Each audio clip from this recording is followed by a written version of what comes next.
gracias a todos y todas los asistentes.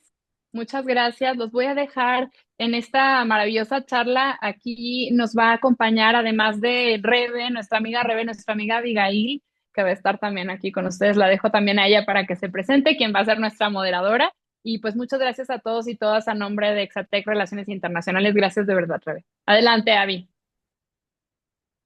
Well, thank you so much for the invitation, and thank you so much for accepting the invitation, Rebecca. I know this is going to be a formality because I am pretty sure there's not a single soul in the international relation field, especially us exatecs, that do not know who you are. So welcome everyone to today's talk that it was titled Artificial Intelligence in Trump's Era, Regulatory Tendencies and Use on International Cooperation and Humanitarian Issues. As I mentioned, we invited Rebeca Moreno Jiménez. And if we have someone in the audience that do not know who is she is an experienced professional in the humanitarian, peace building, and international development sectors. Currently, she serves in a dual capacity as the Innovation Officer and Lead Data Scientist at the UN Refugee Agency. In this role, she focuses on leveraging data science, big data, and artificial intelligence to improve protection and decision-making in the humanitarian sector. In the domain of international development, Rebecca dedicated 5 years to the World Bank Mexico Field Office, contributing to open data initiatives, communications, and access to information privacy policy efforts. As an ICT policy consultant for GAPS Uganda, a grassroots nonprofit organization committed to advocating for transnational justice and the prevention of genocide and mass atrocities, she focused on strengthening efforts in early warning and early response measures with appropriate technology deployment for Uganda's operational context.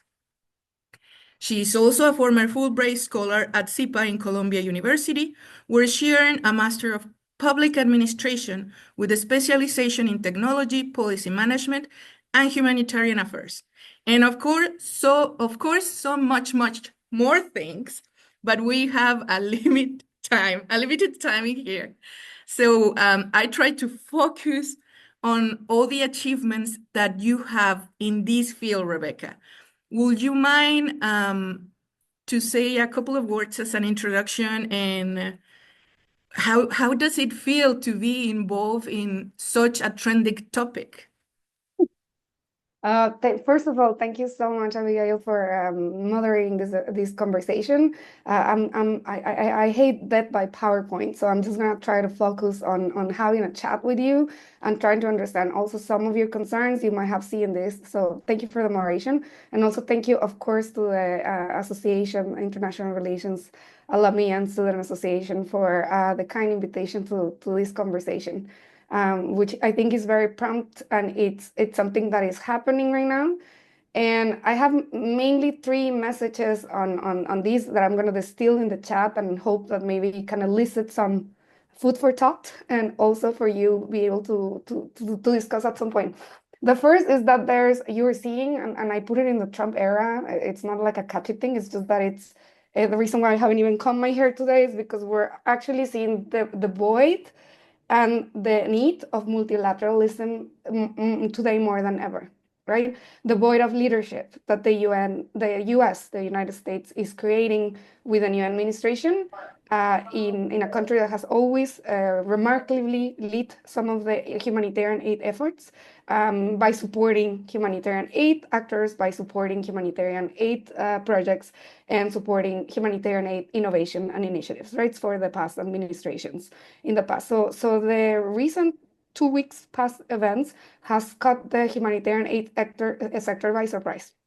Many of you are working with that sector or are benefiting from that sector or are receiving funding from that sector that are no longer going to be, being supported either financially or maybe even supported politically, right? So there are some I would say, topics that are not of the priority of, or they're being deprioritized in the administration, namely topics that we care a lot, which is diversity, inclusion, and topics that are related to gender, topics that are related to migration, which is one of the things, and displacement in our case. Nevertheless, there's still, of course, willingness to support certain areas, and in that willingness, this is where we're getting in the middle, which is, okay, how do we make sure that in this void of leadership, multilateralism is still alive, and B, creating alliances among other actors, right? And so instead of doing the divide and conquer, like it's join and conquer, because this multilateral leader, it's giving this void. And in this void, there's going to be new actors, as you're seeing, that are arising that are non-state actors. You saw, and why I call it in the AI in the era of Trump, is the first time that you see in an inauguration of a presidential inauguration, so many tech giants in the presidential inauguration, giving a clear message of the Trump administration. I would say one of the priorities is to develop technology for them to lead in another way. So technology as a way to increase GDP, technology as a way to improve services for citizens and for what they call America, right? So that's the message I wanted to give. And they were missing, so the void, again, that I'm telling you, they were missing in certain multilateral arena conversations. So for example, they were missing in Davos. It was at the same time, the same day, actually, 20th of January. At the beginning of Davos, where the world leads, especially private sector companies, which is the main target audience for the event, discuss the priority of the geopolitics. And the topic of Davos this year was, second year in a row, artificial intelligence and how to improve services and products for citizens. And they sent their second in commands because they were on the inauguration, sending a clear signal of the priorities of the administration in terms of sectorial support. And so in that void and that need for multilateralism, you have other actors that are becoming also the new in the geopolitical scenery, the new actors that are actually either countering that void or trying to take the lead on that void, that emptiness that is creating, and namely the European Union and China. And so the European Union, it's leading, and I'm going to describe the three actors on the void, is leading on AI, specifically artificial intelligence, with their responsible AI Act. They were the first ones to do a regional-based legal framework for General Data Protection Regulation, so it's GDPR. And GDPR is the lead of data protection for citizens to enhance their privacy and to enhance that their data is it's used in safe manners and not to fit into the tech machine, but that the citizens are feeling safe and the data is securely hosted or at least securely used. And so with the right to be forgotten and other innovations in legal frameworks, they are leading in AI by creating the strongest legal frameworks that can be applicable later or translated into political policies and also other products and services that are embedded for them. China is leading in AI research with the highest number of patents by WIPO, the World International Property Organization, and with almost 30-something years of research. Tsinghua University and other universities are leading the research on AI, especially in open source, contrary to tech giants that have proprietary AI. Open source, truly open source AI is open code, open training data sets, and open results, right? So that's really open. Some things that they claim to be open, it's because they open maybe the model or they open the efficiencies of the model, but without unveiling what data you were trained on or without unveiling anything that is related to your model training set and the divisions and the things on why is the AI doing what it's doing, then you're not truly open source, right? So China is truly leading on open source. If you see, well, truly in the DeepSeek, if you noticed, created a turmoil in the economic markets. But it was semi-open because it didn't unveil a bit of the training data. They kind of reverse engineer and noticed that it was OpenAI data. And they unveil a bit the code, the efficiencies, and something. So in the attempt to lead open source, they kind of did this product that is still kind of not there yet because it's a startup. And there's a lot of criticism, of course, on the responses that they tend to be biased, especially against the Chinese regime. But in terms of openness, it gave a great hit on the stock market prices. You saw it. on NVIDIA, which is the processor of OpenAI, right? So the microchips are of the processing power of OpenAI is in NVIDIA, and you saw DeepSeek hitting. So China is already hitting the void, or actually getting into the void that the US is leading until 2 weeks ago. It's happening also the rate, and so it's alluding to my second point, the rate of these advances and why AI has become so important as a geopolitical tool is that it's super fast. You're seeing advances that before, when you were studying, or at least when we were studying like 20 years ago, 15 years ago, depending on what generation you were studying with our professor saying, oh my God, in 20 years, China is going to lead, you should learn Chinese. This is in like 2 weeks that you have seen the movement of the market, and specifically here. So this is not 20 years like you study Chinese, like you should have learned Chinese before. That's what's happening right now. I did study Chinese. It was so difficult. So I did just 1 semester in Tec de Monterrey. So that's that. So that's one of the things that you should be aware on the movements of the geopolitical movement. So the speed is faster and the movements are faster. So that's second. And the third part is related to you, which is the skilling and upskilling and reskilling. We say in AI, upskill, it's like increase your knowledge. Reskill is switch your sector and focus, right? Upskilling and reskilling in new technologies like AI is how you leverage the technology for the work that you already do. It's related to human augmentation. It's creating the so-called superhumans, right? So if you're doing your reports for your NGO that you're working, or you're doing whatever that you're doing, I don't know, your accounts for your program, financial management account and things like that. And you used to be a very productive human being. Maybe you're 8 hours a week that you're working, you can do 3 reports and through 2 Excels. Then the capacities with AI will allow you to be faster, more efficient, and more accurate in order to avoid mistakes. Now, for upskilling and reskilling, especially in international relations, it's either you are a political scientist, international relations major, and you get the technology skills, and you get understanding on the policies of the technology, for you to become a hybrid, which is why I hold the title of data scientist, which is computer science based.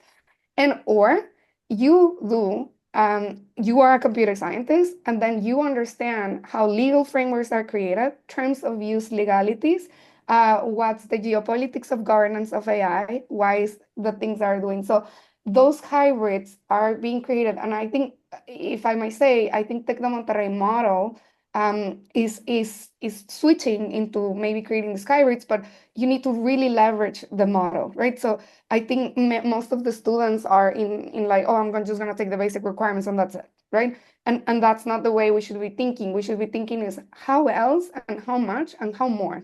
So what else should I study? How much should I study? Because the other ones are gonna be faster. So there's a saying in AI that says your skill set, lawyer, internationalist, political scientist, is never gonna be replaced by an AI. Forget about it. Unless we enter into super intelligence, which probably is gonna happen in 10 years or 20 years time, depending on the tech giant advances, which is super intelligence. It's an intelligence more intelligent than humans, okay? So it's like more cyborg kind of thing. That's not happening yet. But you're never gonna replace by an AI. But your job, your skill set, and you can be replaced by someone that knows more AI than you. So someone that is faster than you in financial reporting, someone that has better grammar than you, either in Spanish, English, French, whatever language you work.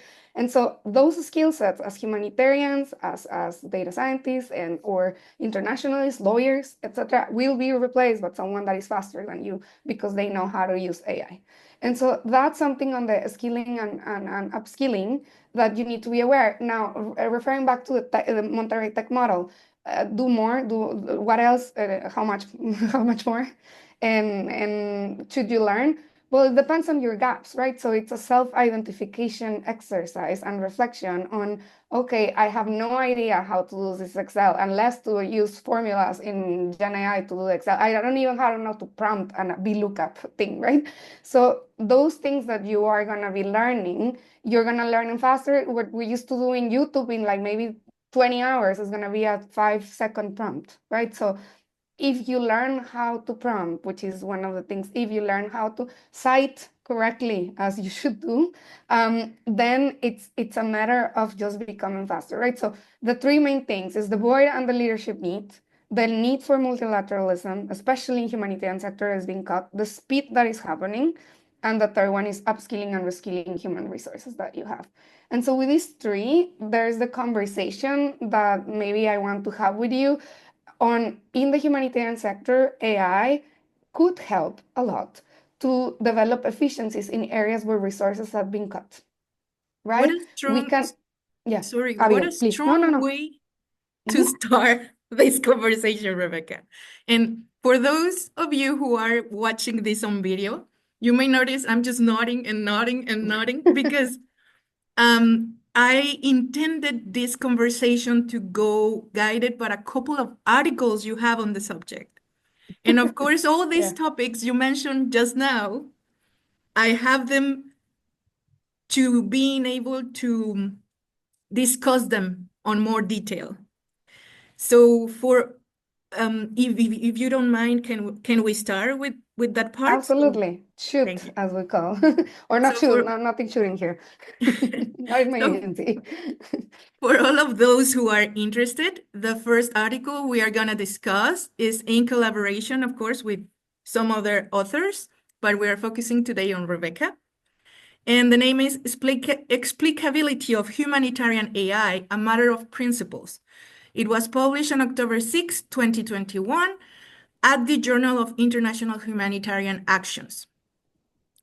In this article, and that's how you started this conversation, it is mentioned how 8 organizations are called to abide by a broad set of rules condensing the humanitarian principles that are humanity, neutrality, impartiality, and independence. And you even ask on the article, how do these principles operate when decision-making is being automatized? I think that question can be applied in all the fields, not all the humanitarian ones, and not only in the international organizations. And it seems to me that it's because people right now is trying to measure the response and the use of AI, which could be considered new and unknown, with the rules of the familiar.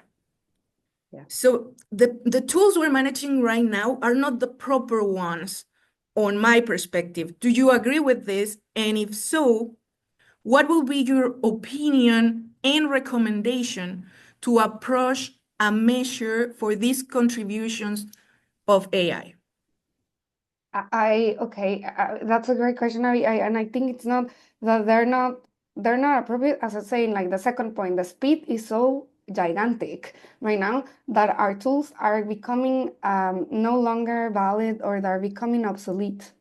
And that's the issue, right? It's not that we have the wrong tools. It's just that the environment and the context is changing so quickly that whatever we were using yesterday or the year before, now with the new complexities, remember, we are also dealing with complex topics, right? Everything international relations and multilateralism is climate change, migration and displacement, things that are related to like development of economic, economic development, et cetera, right? So that's those topics are interrelated with other topics. And so to your point, yes, the tools can be obsolete very quickly and no longer valid to that. And the way we apply AI in humanitarian settings, but as you are correctly saying, it can be applicable to something else, especially those scholars of conflict. Humanity, neutrality, impartiality, and independence are principles that we abide by. So especially humanity, right? So humanity refers to the principle that if you see human suffering, you must address it wherever it's found, with a particular attention to ones that are most vulnerable, right? So children, women, elder, forcibly displaced people, people that are being bombed. Neutrality is that you're not favoring either side of the conflict if there's an armed conflict. Impartiality is that you're serving on the basis of solely need and you're not discriminating. So whoever needs the most, then you're going to serve. And independence is that you align independently, and specifically for the UN, this is one principle, you are not aligning to any political, economic, or military objective for the actors that you're dealing with. You have your own objectives to protect the people that you're serving. Those principles are the thing that we work with in humanitarian settings. We're strict about it. But as you well said, you can also apply them into your day-to-day jobs in many ways whenever you are doing maybe a negotiation between two parties that are in conflict, or two investors, or two companies, or government and civil society, name it, and they're the same principles.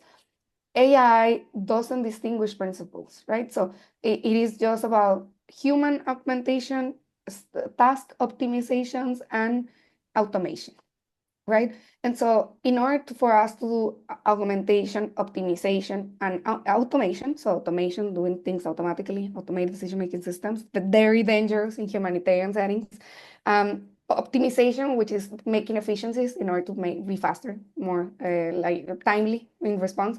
And then human augmentation is what we're telling you on reskilling and skilling, right? Which is like, okay, how am I going to become faster in order for me to serve the more people that are arriving into this refugee settlement camp office in an urban area, and there are more and more coming, especially with more and more conflict and more people being bombed. So like people are in desperate need of support, and you have the same staff and even cutting staff. So the response in the humanitarian sector, the response in civil society, the response even in government, whenever you are having a bigger country, then your governor is smaller. And so you need to think about how you're going to leverage that. But in order for you not to create what it's actually in GDPR and in our policy, automated decision-making systems. So I would say systems that are fully automated with any human intervention, human interaction, human control. So no human in the loop.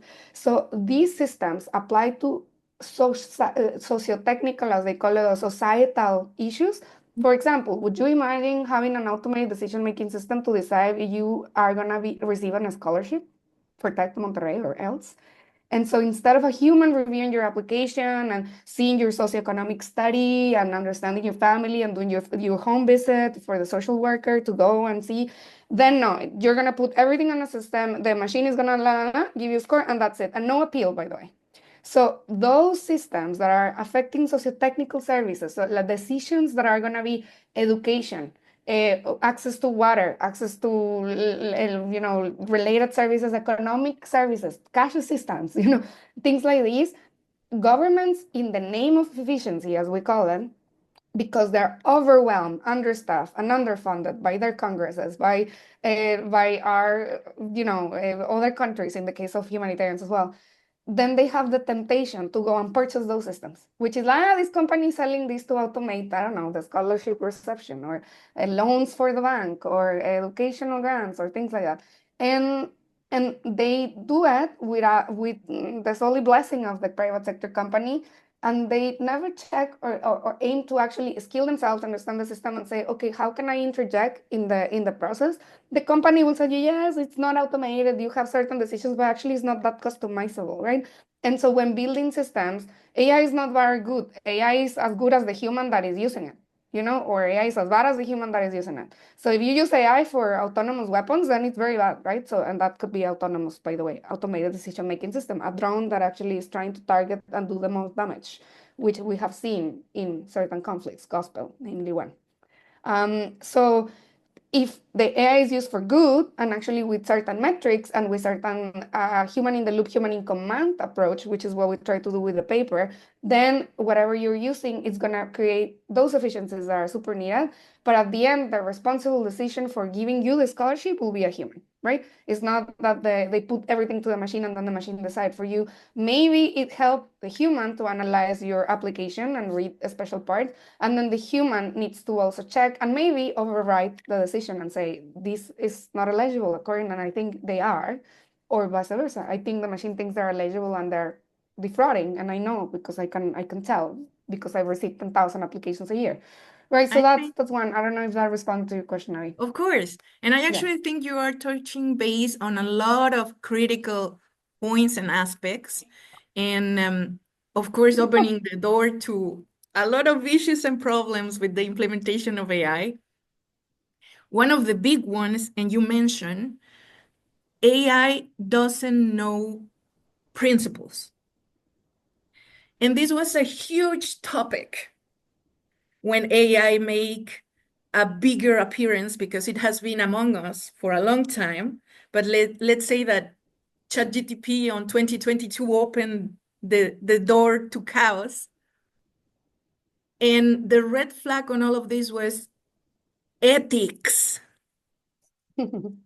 Everyone agrees that we need ethics inside or with the implementation of AI. Yeah. However, this is the main philosophical discussion of what is good, what is bad, because honestly, nobody can agree on what will be a tangible ethical implementation. But if an ethical definition could be established for the use and integration of artificial intelligence, and taking into account the current international scenario, what will be your definition for it? What could you consider will be an approximation? I'm gonna counter that argument, and I have a very good article to counter that one. I would go not ethical, but human rights based. Why is that? Because human rights, the legal framework for human rights was established with the Human Rights Declaration in 1948, actually part of the foundation of the UN. And so anything that it's already legally defined as human rights, as universal or not, that you might think they are, but they are there and they are typified, right, at a legal basis. Human rights can be translated into anything. The right for non-discrimination, for example, which is a human right, can be translated into having a representative data to train AI topics. If we go by the ethical approach, which is, and I understand from the ethical perspective, the humanitarian ethics for us is the principles, but a lot of people are saying like ethical approach, and they're creating their own ethical principles. And with that, Abby, what you're alluding, which is like they're creating their own definitions, and we're entering in dangerous territory when we're trying to create, because in the convenience of some companies or the convenience of some organizations, they can leave some principles out if they want, right? Like transparency, or maybe they're not going to leave transparency, but some of these things, right? But you cannot leave human rights out because they exist and they are legally they're in normative sphere, right? So whenever you're touching into the human rights, why AI needs human rights, and like why do emerging tech, and this is the reading that I'm going to share, maybe I can share in the chat. There's a blog, oldie for AI is like 2-3 years. It's human rights that we should focus on, right? Because how can we know when we already have privacy, for example, the right to privacy? So you wouldn't like AI, and there's a huge controversy right now on LinkedIn that they were using our photos for the AI training with our consent. If you see the news, you don't want your right to privacy to be mermaided, and your right to privacy is ensured by your legal frameworks because it's a basic human right, right? And so in many of the companies are overemphasizing ethics because then they can manipulate whatever principles they want to put. And I would argue and I would defend ethics and human rights. So on the ethical approach for us is more on the humanitarian capabilities, do no harm. If I were to define, to respond to your question, is do no harm, which is our main ethical principle as humanitarian. If you're doing more harm than good with AI, you don't build that, right? That's do no harm is the ethical principle. So that's the only thing that I'm gonna do. And beyond that, then everything else, I'm gonna just go to the human rights due diligence and the human rights legal frameworks and translate that into whatever you're doing on AI. And human rights, something that you study in international relations, so you should know the legal frameworks for the Universal Declaration and other covenants related to the right of Geneva Conventions, the law of war, etc., etc. Very interesting. Thank you so much for that definition. I hope some of the policymakers are hearing us this morning. I hope so too, but they are, because they're the future ones. So I hope that they are training themselves, or skilling some of the students here hearing the conversation. They are the future policymakers. There's an interesting phrase in the article that is actually pronounced by the United Nations on a speech done on 2018 that says life and death decisions should not be delegated to machines. Has this perception changed now that regular users have easier access to machines for daily life decisions? No, no, it hasn't. Life and death decisions should be never left to machines because they are not as complex in a scenarios as humans are with the experience that they have.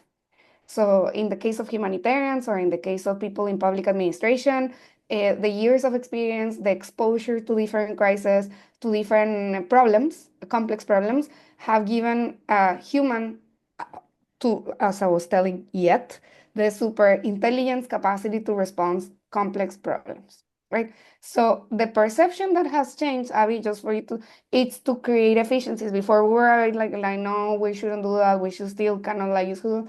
And in the current scenario, the only thing that has changed is that, okay, we're gonna use AI for certain things that maybe are repetitive, cumbersome, and boring, basically. And for them to utilize their skills into something that is more meaningful and more impactful, right? So if you're doing copy pasting, whatever I'm telling you, if you're doing something that is repetitive and boring, that should be done by a machine.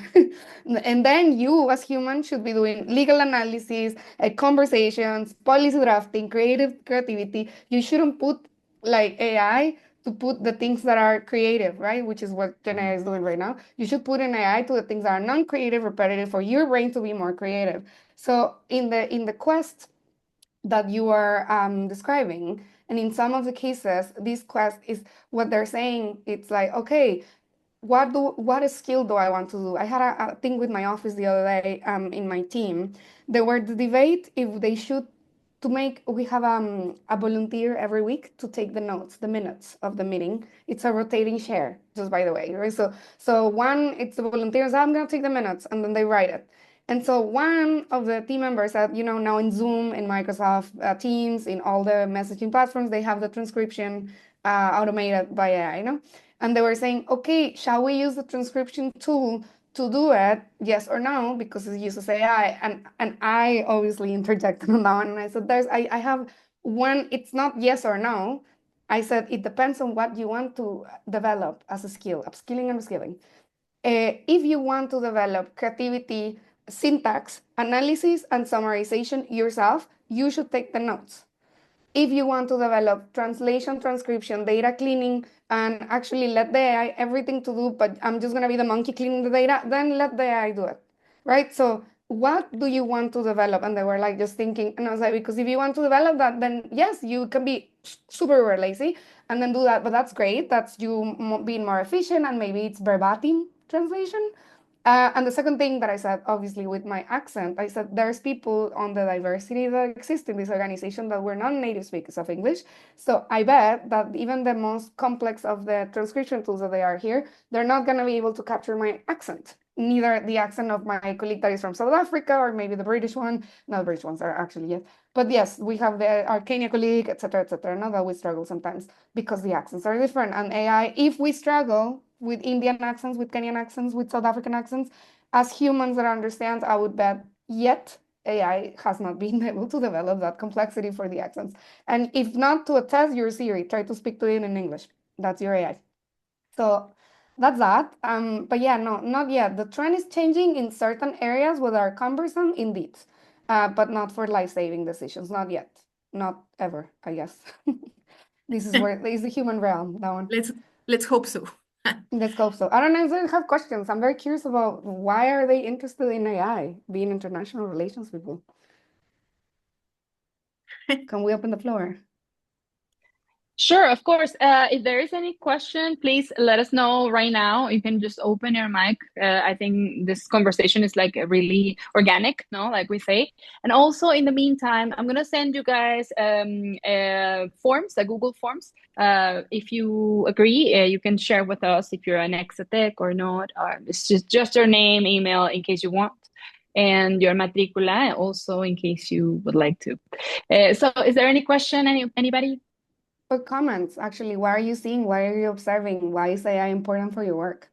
I actually have a comment, Rebe and Abby. For instance, I've been asked by several people here, now that we're having the judicial system change and reform, and I've been asked if I would like to be judged by AI or a person.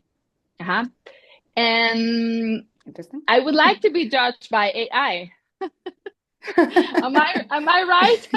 On because efficiencies of the humans. Okay, I see. So whenever the so what do human you think about capacity is it? not there, you think AI is going to be more fair as a legal officer? That's a I don't very know. interesting I don't know. It's thought. interesting. I don't know. It's a question that I have. I mean, I also ask to some other people because sometimes when I don't know, maybe you have had the opportunity or not opportunity, the terrible situation in which you have to deal with a judge or with the judicial system here in our system, and you notice how medieval it is, no?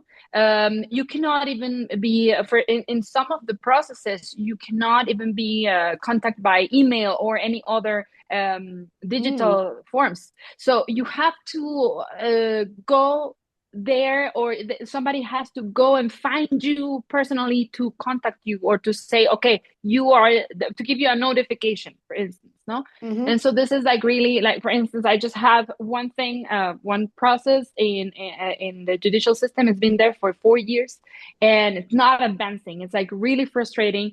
And I think that maybe in some cases, maybe AI can just make this faster, just like you said before. But I don't know. I am also concerned about the situation on human rights, on ethics, on how this is going to be happening. Also, I don't know if AI maybe can help avoid corruption in the judicial system or in other systems, maybe. I don't know what you think. This is fascinating, Abby.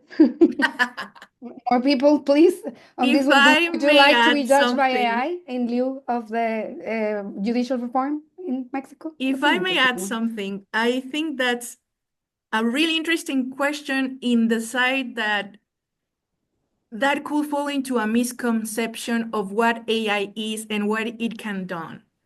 Because in current times, AI is seen as this magical thing that will bring answers to the human problems of the world. And we should start AI conversation by saying AI is fed with human knowledge. There is a human behind the machine that is telling the machine what to say, how to act. So in an outside perspective, we are dealing with a new version of a mechanical human. All the errors and mistakes you are experiencing are going to be as well reflected and replicated in the machine. That's so far the AI today. Yeah.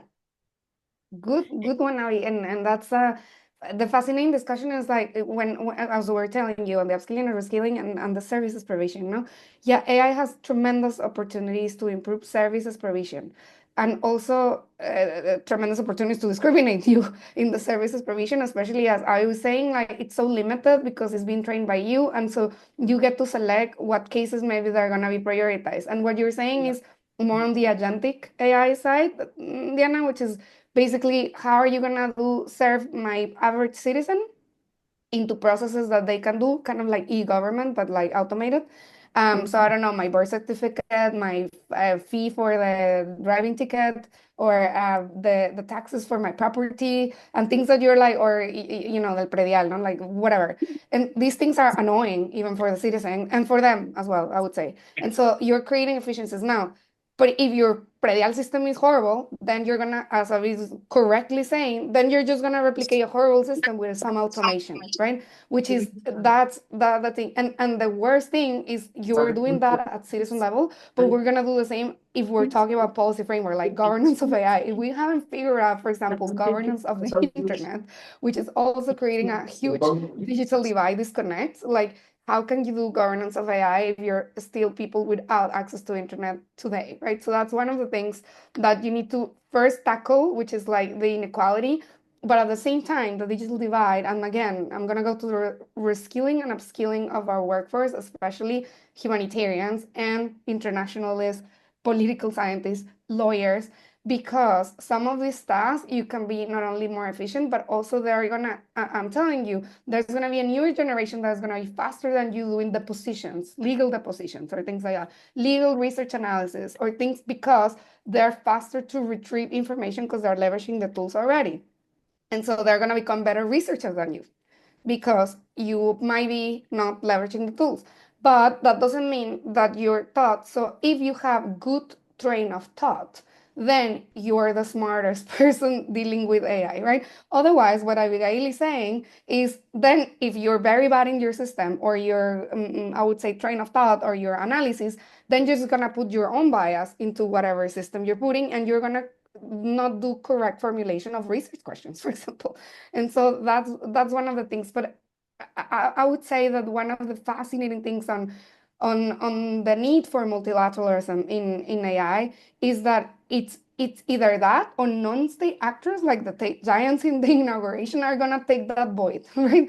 Because the void is there. The US, it's 2 weeks from now, it's just going into a demure, falling into the nadir that I don't know what's gonna be found. And so the new call for international relations is to be able to fill that void with something that is a non-state actor tech giant, which is what's happening right now, and maybe creating stronger institutions at local level, regional level, and multilateral level that are actually countering or trying to fill the void. And I think the multilateralism that we're seeing, especially now, is that it's going to become sectorial.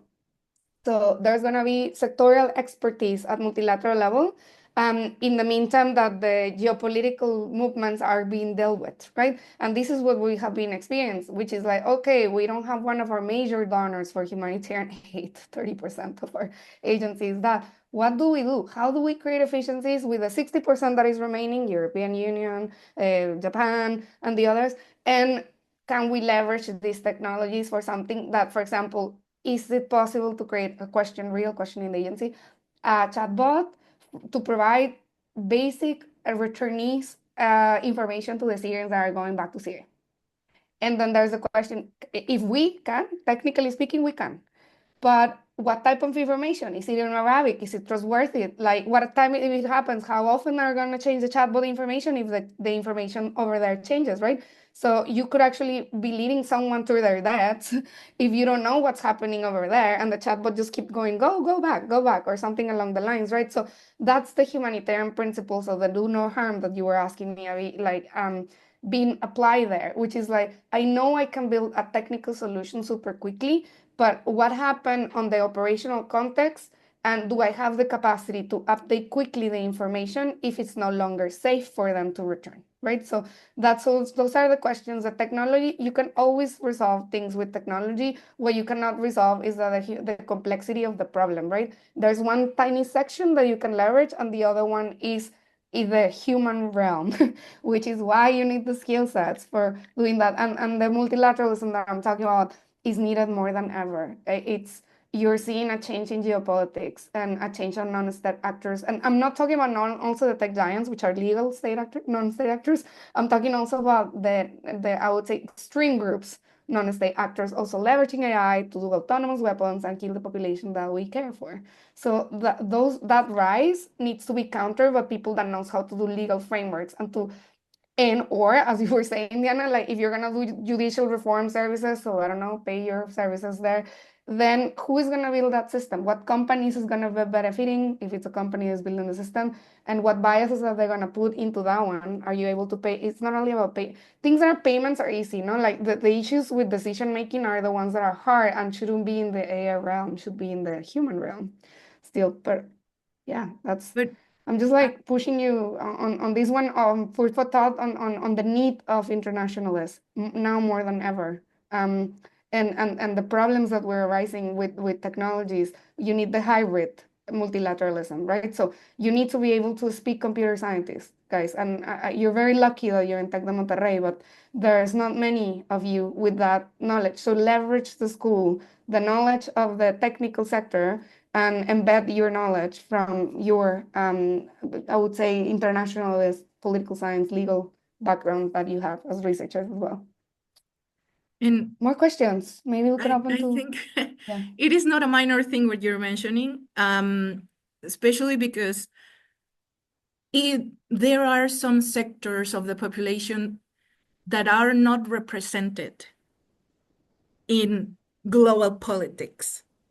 And that just means that because right now someone doesn't have access to internet, someone doesn't have access to a computer, then that immediately means they are not gonna be taking into account of the in the implementation of AI.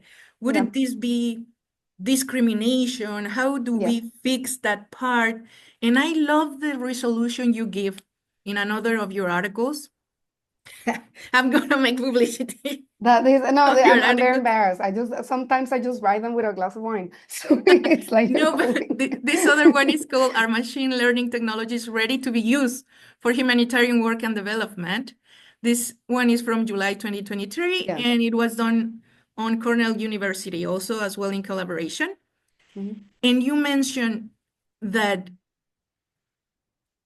what humans need to do is precisely applying the focus on identifying what the machines cannot identify. Identify these groups and sectors that are not being taken into account. So there's absolutely a need for human involvement in the application of artificial intelligence. But it's like I've been saying, AI is not here to replace us. It's here to adjust our responsibilities, to modify them. If we are being basic or pretty natural, it's like Darwin. The ones that survive will be the ones that adapt, not the strongest. Yeah, especially if you have a meteorite that is called the US administration, destroying a lot of the work that we have done for years. But that's not the case. I think, as I told you, I think it's about when you're not going to be replaced yet by an AI, but you're going to be replaced with someone that leverages AI better than you, okay? And knows how to deal with the system and knows how to spot inefficiencies done by the system because they're the critical thinkers, which is, okay, this was wrong. You were totally right as well. In the paper, we mentioned that there's lack of data quality. AI is fed by data, guys. And so whatever you feed into the machine is going to be able to, so if you give good research, and it's going to spit you out good research. If you get good inputs, and as you were saying, there's a lot of sectors of the world, and especially maybe the sectors that you care about.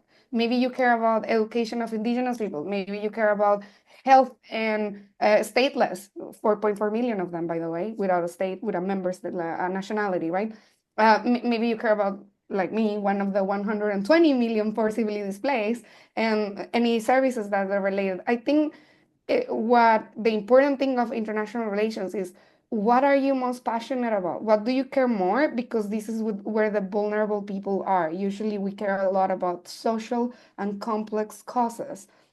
Climate change, as I was telling you, economic development, education, health, livelihoods and entrepreneurships, whatever that care, those sectors usually have underrepresented people in the sector, right? So in refugee entrepreneurships, there's many startups that can be, originated for their ideas, but guess what? They don't have identity documentation. Therefore, they can never register their NGO or their small and medium enterprise in anywhere because they're not even legally with an or formal identity documentation, less to have an NGO and founded by them. Not that they cannot, they actually are very smart to do some advocacy. So if you care about a certain topic and you care about a certain population, then you need to unveil them. What are they thinking about those systems that are being created, right? Because we're seeing the march on the human augmentation. You're going to see AI more and more. The next 5 years, you're going to see more AI embedded into processes. You're going to see not only more chatbots, which is the thing that, you're going to see more powerful series that maybe are able to understand my accent in English and other accents. And maybe at some point, we're going to have AI that so far we're not, but we're funding one that is going to understand Kurdish, because no commercial tool has translation for Kurdish. We discovered that in Iraq. And so, there's languages that are not represented even in Google Translate. And those are indigenous languages that are very local. Refugees speak some of these languages. And we have, hours of interviews in that local language that they're doing their legal claim for asylum in a country in that local indigenous language. And this is where the realm of when the commercial, the non-state actors are not interested in develop a Gen AI model in Kurdish, how many people are going to use that model for translating God knows what? Maybe some of these languages are not even written. So they're verbal oral languages. And so it's in our best interest to develop those systems for the people that we serve and the people that we aim to target and the people that are going to be our customers at some point, in the case that you're doing an enterprise, etc., that you understand who is not there. And why? Because it's a huge market opportunity for those with a company. And for us, it's a huge untapped resource for us to understand the population that might not be understood otherwise by other people that speak Spanish. Spanish Kurdish translation can be happening if you translate first English, I guess. But yeah, like those are things that, and you are able to be faster and serve them better. There's a question on the chat, I think maybe Abby, I don't know if you, this Pablo, Yeah, or maybe Pablo I'm wants to checking. talk. It's a comment of Pablo that is saying, Yeah. if you need some opinions, we are the leaders of AI development in police stations at Mexico City. And we have a technical background. In addition to politics, it's important to know the backgrounds of technology. And I think this comment and what you say, Rebe, is like the key, because we have been saying constantly, it is important that internationalists learn these new languages, learn AI. But I think in the back, we are also saying it is important that people involved with AI to know about international politics, because they need to know what are the groups that are being marginalized. They need to have that knowledge as well in order to change the problems from the root. Now, taking advantage of your experience in that, and because you mentioned the concept of tyranny of average, what is being done in your area to ensure that is algorithm equity? Well, many things, especially for the data fund. Well, I lead one of the well, I mean, embedded in innovation team. We're a team of 30 people, depending on the areas of specialization. And what we have done is develop a model for funding, seed capital funding, either for ideas that are innovative at different country offices, and this is the most important thing, refugee-led initiatives. I think we're one of a few agencies that actually have opened what we call the refugee-led fund, and where refugees themselves, regardless of their legal documentation and status, because we know they don't have formal identity documentation, so formal NGOs, sometimes they cannot even register. We allow them to apply, and then we figured out how to transfer the seed capital funding that we're doing for them to be able to tell us what the services and businesses and ideas and things that they care the most. So one of these ideas, for example, on fairness, equity, and to try to avoid the tyranny of the average, as they call it, is refugees. There's this NGO. Well, it's a collective, a group collective. It was called Welcome Place in France. It's a collective of refugees, and it's merged with what we call host communities, so it's French and refugees, and from all other nationalities. They're creating this, I would say, banking the unbank solution, leveraging a bit AI for trying to analyze and open bank accounts for people that don't have all the documentation, right? Because you need documentation to open a bank account. Refugees don't have it. And if that solution is being built, it's to analyze if the documentation is not fraudulent, but actually it's a document. Maybe it's the copy of the passport, right? Sometimes they lose even the personal documentation in the flight journey. And so if they manage to do that, they can open to other people that are maybe beneficiaries of banking systems in France, if they crack the code for that one, right? That's an idea that is coming from refugees themselves, because they have seen that problem in France themselves, and they say, we think we can do it with this startup, and if we do it, then maybe we can open the floor for others. I think you need to be humble, and what the agency concretely is doing is opening the floor for them to tell us what they need. So I know it sounds logical, but it's not. Usually, technical people, they believe in the technocracy, which is like, we know better than you Tell me because we about are it. the experts. It's a tyranny of the experts of, was William Easterly, one of the papers that he wrote. And in this sense, like, we are not the experts. We are the technical knowledge, yes, as Pablo is saying, and technical background, But maybe the experts is these people that are in your police station, Pablo, to say, oh my God, they're doing so much thing with my paperwork. Is there a way that maybe I can speed up my appointment with the judiciary or something like that, right? So we need to understand what our customers, clients, or in our case, our refugees, people that we serve, in the case of the government, is your constituents, what they want, and allow them to make that space for you to create systems that they need. Whenever you're needed, then you're relevant. If you're not needed, you're not relevant. And then your business or your organization is dying. And so that's one of the things, right? So if you want to remain relevant, then be humble and then create systems that are useful for them. Otherwise, then you are, as you were saying, not Darwinian in this case, because we're like dinosaurs. I mean, there could be more rockets or more meteorites hitting your way, but then you can just adapt into a bird and then don't remain a dinosaur that is impending to die. Anyway, but yeah, I wanted to hear from Pablo. Pablo, so are you implementing AI? What specific area are you implementing AI? Pablo, are you there? Very curious about AI in the police. I hope it's for the ticketing system. I think Pablo is muted. Anyway, maybe he can put it in the chat in case he's in a meeting or something. Yes, Okay, just a fascinating police and AI is usually kind of like a law enforcement is one of the red areas or areas of risk for the European Union, but it might be that it's AI that is on efficiencies for administration, and then welcome but because it's it's saving kind of time, what right? Diana just said.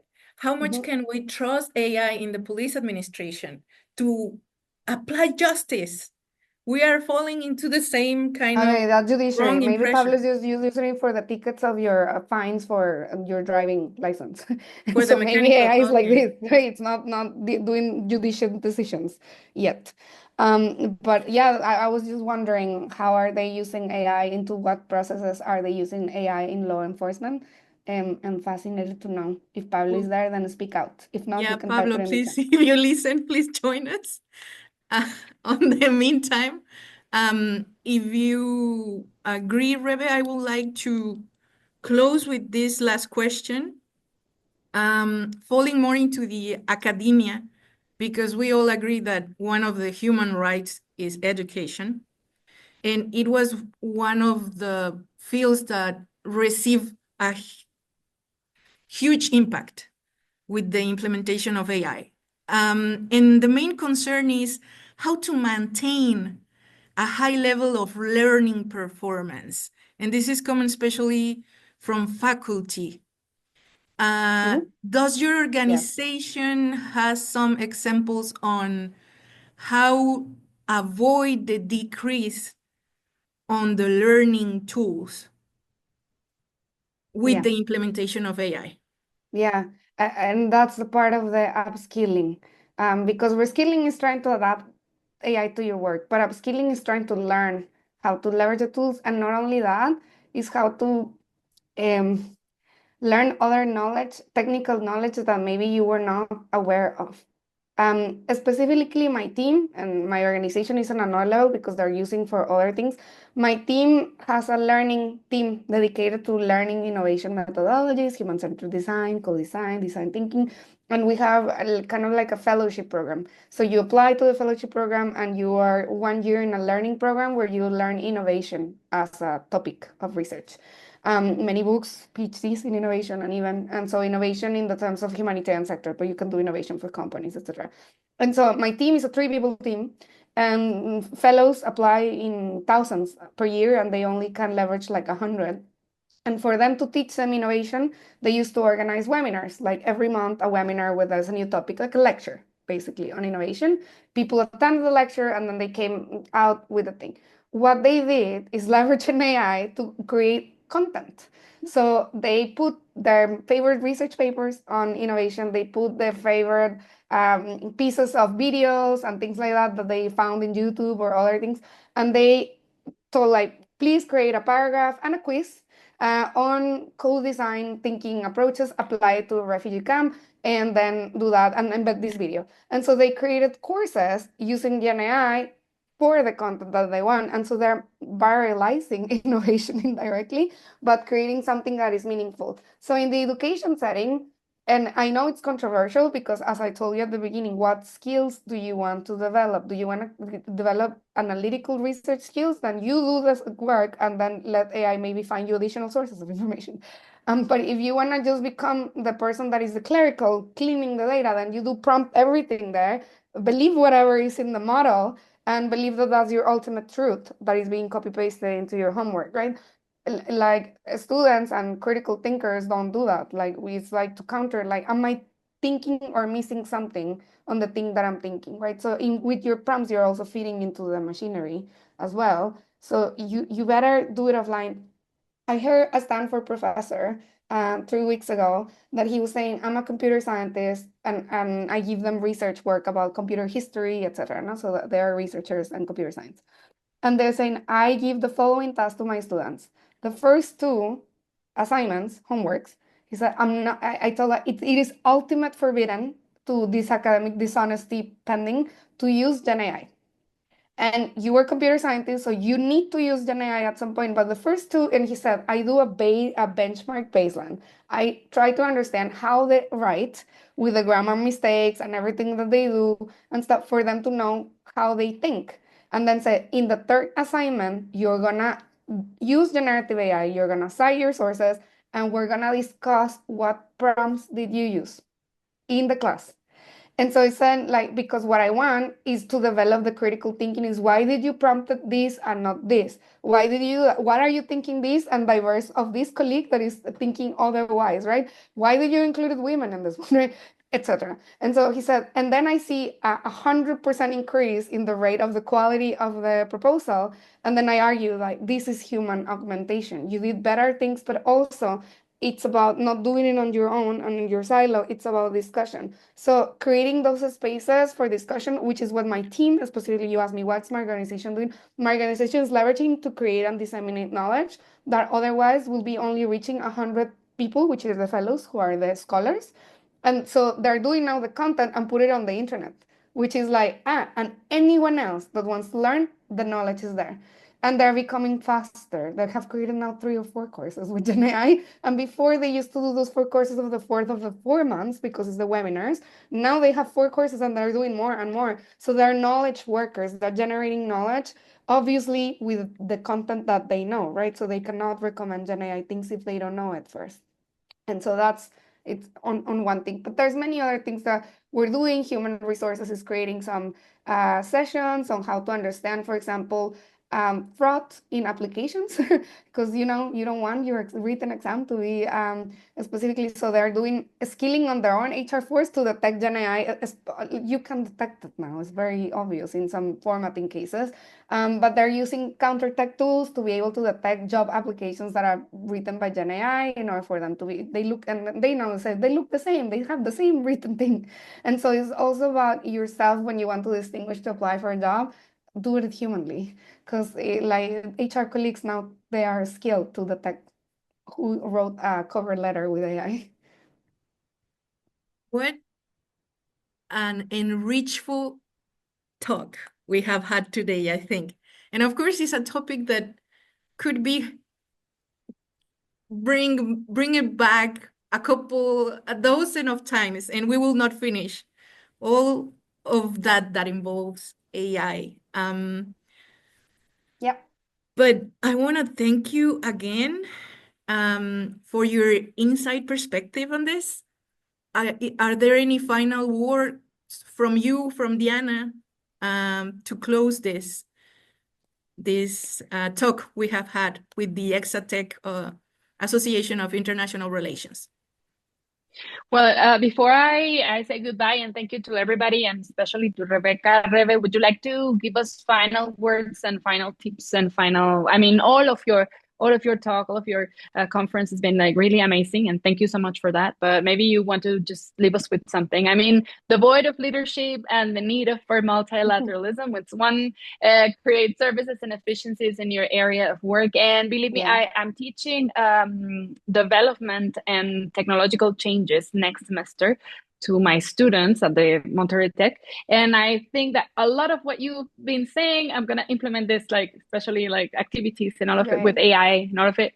But what else would you like to tell us, Rebe? Final Final word. I words. mean, technology is a tsunami that is hitting us in the face. Either you grab your board and start surfing, or you're just gonna become extinct at some point, right? So you need to know how to swim on this one and navigate it and leverage it to, if you want to detect fraud, there's tools to do that, right? If you want to, like, you don't want people cheating on with AI on research and stuff, because then you're creating a dumber generation. What you want is for them to become augmented superhumans, as they call them, which is leveraging that for their skill sets and creativity that they already have for them. And you, as manager, as worker, as boss, as employee, also you want to become that person, right? Because then you're needed. Otherwise, you're going to be substituted by someone that knows better and knows the tools better than you. And it's faster than you because of that. But yeah, so the tsunami is here, and you learn how to swim, or it's going to take you with the tide. Thank you, Rebecca. Thank you, Abigail, also for being our moderator. Really, it's been like really a pleasure to have you both, my colleagues and contemporaries. No, and also I received a lot of messages for you both. For instance, from Dr. Luz Araceli Gonzalez, who's here. Also, some of our former professors who couldn't attend, but were they're expecting the recording conference. So thank you so much, Rebecca, again for all of this You're welcome. On the information. contrary, And I remember see, Dr. Víctor López Villafañe when he told it, when China is doing high tech, then the geopolitics is changing, and I'm just seeing China leading AI, and I was like, okay, this is the moment that Dr. Villafañe was warning us about the rise of China. They didn't care about the tariffs, if you remember. They're like, okay, let's do that. Let's play microprocessor chips tariff war. And I'm like, oh, this is moving into another direction. That's fascinating also in the geopolitics and trade sector, AI, but that's for another conversation. thank you so much, really. And see you soon, everybody, in another Charla con el Experta. Thank you so much. you. Thanks, Abby. Thank you. Thank Bye, you. bye, guys.